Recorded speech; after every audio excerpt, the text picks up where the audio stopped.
तो 2023 ठीक है। अच्छा एक चीज़ आप ये बताओ कि ये बाइलिंगुअल तो कोई ऑप्शन होता नहीं वहाँ पर, फॉर्म में भी भरा है इसको बाइलिंगुअल या सर फॉर्म में नहीं पूछा था ऐसा कुछ भी। नहीं? मीडियम जरूर पूछा होगा। इंटरव्यू का मीडियम नहीं पूछा था, उस पे मेंस का मीडियम उस वक्त पूछा था पहले। इसमें मीडियम नहीं पूछा? नहीं। अच्छा ठीक है, ठीक है, तब ठीक है, कोई बात नहीं।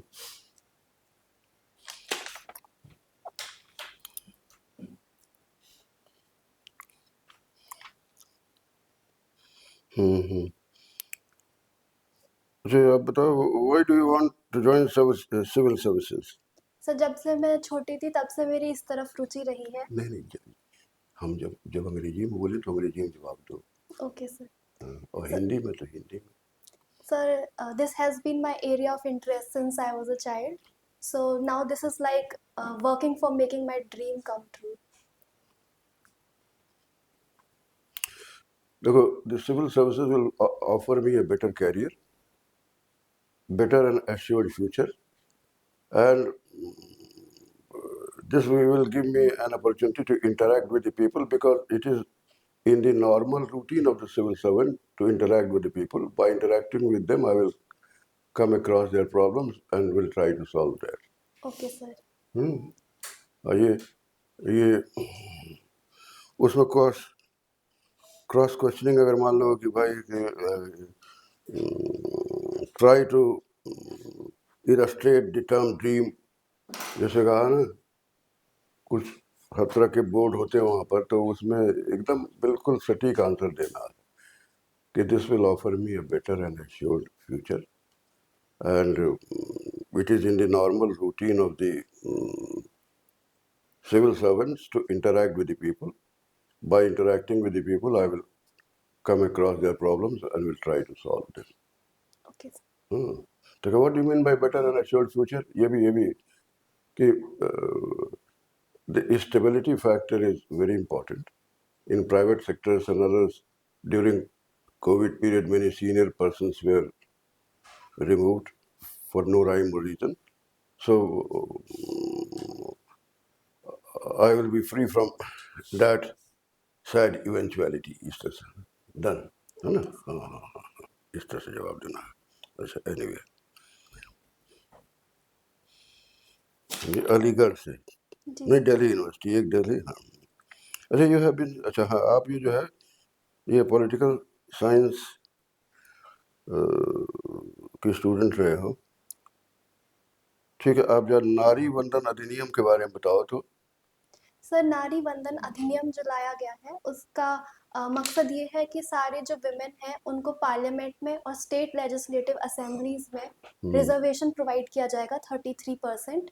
लेकिन ये अभी लागू नहीं हुआ है। जब हमारा सेंसस हो जाएगा जो कि 2027 में हम कराना चाहते हैं, 2026 और 27 में, तो उसके बाद से ये लागू होगा फॉर द नेक्स्ट 15 ईयर्स। अच्छा ये बताओ ना कि इतना संशोधन नंबर इतना। सर इसका बिल है 129th कॉन्स्टिट्यूशनल अमेंडमेंट बिल। हाँ ये सब कहना पड़ेगा ना। हाँ, कि ये सब कहना पड़ेगा, पूरी बात कंप्लीट बताओ तुम। तो ये जो है वो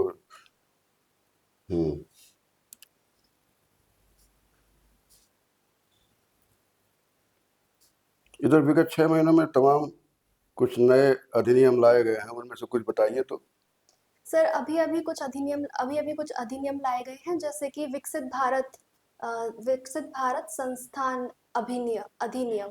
तो इसके अंडर हम ये एक ओवर आर्किंग अथॉरिटी स्टैब्लिश करना चाहते हैं, और इसकी ये यूजीसी, एआईसीटीई इन सब की जगह लेगा और हमारे एजुकेशन सिस्टम को, हायर एजुकेशन को रेगुलेट करेगा।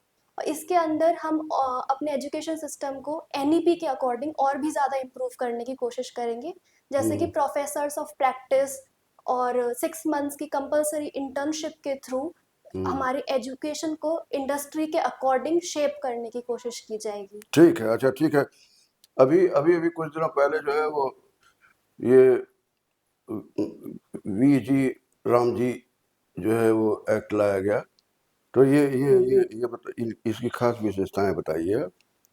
सर वीबीजी रामजी एक्ट जो लाया गया है वो मनरेगा को रिप्लेस करने के लिए लाया गया है और इसमें कुछ चेंजेस किए जाएंगे, जैसे कि मनरेगा के अंडर 100 डेज का अश्योर्ड एम्प्लॉयमेंट होता था और यहाँ पर इसको बढ़ाकर 120 डेज कर दिया गया है, 125 125 डेज कर दिया गया है। सही बोलो। ठीक। सेकेंडली मनरेगा के अंडर अनएम्प्लॉयमेंट अलाउंस अच्छा, दूसरी बात जब बोलो तो दूसरे You have to interact with all the. मतलब आई कांटेक्ट होना चाहिए। Keep in mind. हाँ, मान लो ठीक है, noted your this हाँ issue. मेजॉरिटी तो जो वो जगह हुई, लेकिन पूरे सब बोर्ड को देखते रहो। हाँ ठीक ठीक है, बताओ बोलो बोलो। सेकेंडली मनरेगा के अंडर अनएम्प्लॉयमेंट अलाउंस का प्रोविजन है, लेकिन वीबीजी रामजी एक्ट के अंडर अनएम्प्लॉयमेंट अलाउंस का प्रोविजन नहीं है। थर्डली मनरेगा के अंडर एक चीज नहीं थी जो वीबीजी रामजी के अंडर न्यू तरीके से ऐड की गई है, वो है हार्वेस्ट सीजन के टाइम पे 60 डेज का ब्रेक देना एक्ट को, ताकि उस टाइम पे एग्रीकल्चरल लेबर अवेलेबल हो पाए। तो इसके अकॉर्डिंग जो हमारा न्यू एक्ट है वीबीजी रामजी, उसको और ज्यादा सिटीजन रिस्पॉन्सिव बनाने की कोशिश की गई है। अच्छा, कुछ कुछ ठीक है ये ठीक है, मोटा मोटी तो तुम बता दी, पहले तो इसका फुल फॉर्म बताओ। सर इसका फुल फॉर्म है विकसित भारत, उसके बाद का नहीं अभी याद आ रहा है। नहीं, रोजगार आजीविका मिशन, फिर अंत में ग्रामीण, ये पूरा बताओ एकदम। Okay sir. हाँ पूरा बताओ। अच्छा, दूसरी चीज ये है कि ये तो आपने बताया, सबसे बड़ा चेंज ये है कि इसमें 60-40 शेयर है स्टेट गवर्नमेंट यूपी, मतलब सेंट्रल गवर्नमेंट और स्टेट गवर्नमेंट का है। मतलब पूरा फंड जो है वो ये पहले सेंट्रल गवर्नमेंट देती थी, अब ऐसा नहीं है। 60-40 में उनको पैसा देना पड़ेगा। तो और बताओ इसके और क्या लाभ, आप जब इसकी विवेचना करो तो हम कहें कि आप इसकी विवेचना करो, इसकी एनालिसिस करो तो ठीक है, मोटे मोटे कुछ चीज़ें बताए, कुछ चीज़ें भूल गए जो उस समय बतानी है। ये बहुत इम्पोर्टेंट है कि भाई जो है वो दोनों स्टेट गवर्नमेंट और सेंट्रल गवर्नमेंट दोनों का शेयर है इसमें, और स्टेट गवर्नमेंट अपना प्रोजेक्ट फॉर्मुलेट करेंगे तभी मिलेगा ये, है ना। तो ये सब चीज़ें बतानी है। और हाँ, तो जरा क्रिटिकल एनालिसिस करो तो। यस सर इसको जो मनरेगा के ड्राफ्ट करने वाले थे जॉन ड्रीज, उन्होंने इस एक्ट को क्रिटिसाइज किया है। उन्होंने कहा है कि ये बुलडोजर की तरह काम करेगा हमारे पुराने मनरेगा एक्ट को, क्योंकि पुराने वाला जो मनरेगा एक्ट था वहाँ पे डिमांड ड्रिवन एम्प्लॉयमेंट दिया जाता था, लेकिन यहाँ पर इसको सप्लाई ड्रिवन बनाने की कोशिश की गई है। दूसरे सवाल इसके फाइनेंस पर भी उठ रहे हैं, क्योंकि जो स्टेट गवर्नमेंट्स हैं उनके पास अभी भी फाइनेंशियल इतना पावर नहीं है कि वो इसको फाइनेंस कर सके। तो ऐसे में जब इसका शेयर 90-10 से 60-40 किया जा रहा है, तो क्या स्टेट गवर्नमेंट्स इसको ठीक तरीके से पूरा कर पाएंगी? और थर्ड चीज ये है कि जो इसमें हमने ब्रेक दिया है 60 डेज का, तो उसको हम किस तरीके से इम्प्लीमेंट करेंगे, क्योंकि डिफरेंट क्रॉप्स जो हैं वो डिफरेंट टाइम्स पे हार्वेस्ट किए जाते हैं, और with in one state also बहुत सारे डिफरेंसेस आते हैं हार्वेस्ट साइकिल में, और कंटिन्यूअस 60 डेज का जो ये पीरियड है इसको इम्प्लीमेंट कर पाना थोड़ा मुश्किल हो सकता है। ठीक है, देखो एक चीज ठीक है कि इसके विपरीत ये सवाल उठाए गए हैं, लेकिन ध्यान देने की बात है कि जब राज्य सरकारें इसके लिए कुछ बजट देंगी तो अपने आप को इन्वॉल्व महसूस करेंगी। भारत सरकार द्वारा पूरा शेयर दिए जाने पर इसका भली बात अच्छा मॉनिटरिंग स्टेट गवर्नमेंट पर नहीं हो पाता था, वो कराते भी नहीं थी। सारा जो मॉनिटरिंग होती थी वो केंद्र सरकार द्वारा ही होती थी, तो तमाम इसमें कुछ कमियां पाई गई। तो स्टेट गवर्नमेंट को भी उत्तरदायी बनाने के लिए, क्योंकि जब वो पैसा देखेंगी तो वो भी मॉनिटरिंग करेंगी, इसलिए जो है ये जो आलोचना है वो सिद्ध नहीं होती है, गवर्नमेंट के फेवर में बोलना है।